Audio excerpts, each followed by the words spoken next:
তো চাচা আপনার ভাড়া বলছেন 70 টাকা না? জি।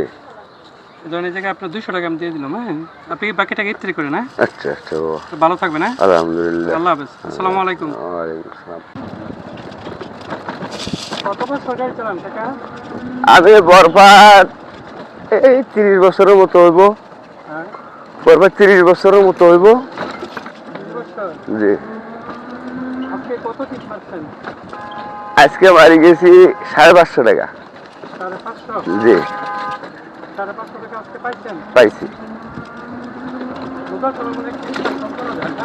হ্যাঁ এই সময় একটু মানুষ কম বাড়াচ্ছি বাড়ায় না, যারা একটু মার্কেটে টার্গেট শপিং টপিংয়ে যায় এই এখন তো মনে করো যে মানুষের আর হাইতে দুই চার 10 বছর থাকতে যাচ্ছে বলছে 2-4 টাকা মারা যাবো।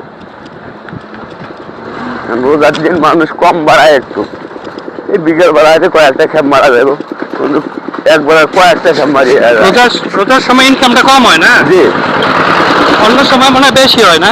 হ্যাঁ অন্য অন্য সময় একটু বেশি হয়। রোজার সময় ইনকাম কম হওয়ার কারণ কি? লোকজন কম। লোকজন কম, মার্কেটে যায় যে একজন এই একটা কোনো তো আত্মীয়র বাড়ি কোনোখানে কোনো অনুষ্ঠানে যায় না, কোনোখানে অনুষ্ঠান হয় না, মাঝে পার্কে টার্কে ঘুরে গেছে শিখলে যায় না। কাকার বাসা কোন থেকে বলছেন? মাসাবো না না, দেশের আরে গাইবান্ধা, রংপুর গাইবান্ধা। গাইবান্ধা। জি। কত বছর যাবত এই এলাকায় থাকেন? আমি 40 বছর কম হবো। 40 বছর? 40 বছর কিছু কম হবো। ঈদের সময় দেশে যান না নাকি?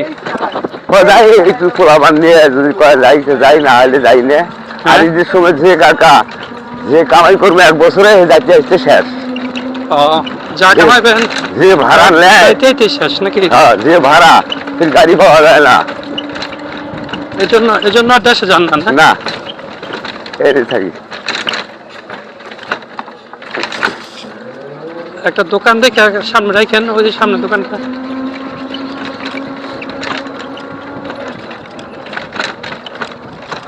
আপনি বাকি টাকা ইত্রি করে না? আচ্ছা আচ্ছা। ভালো থাকবেন, হ্যাঁ? আলহামদুলিল্লাহ। আল্লাহ হাফেজ। আসসালামু আলাইকুম। ওয়ালাইকুম আসসালাম।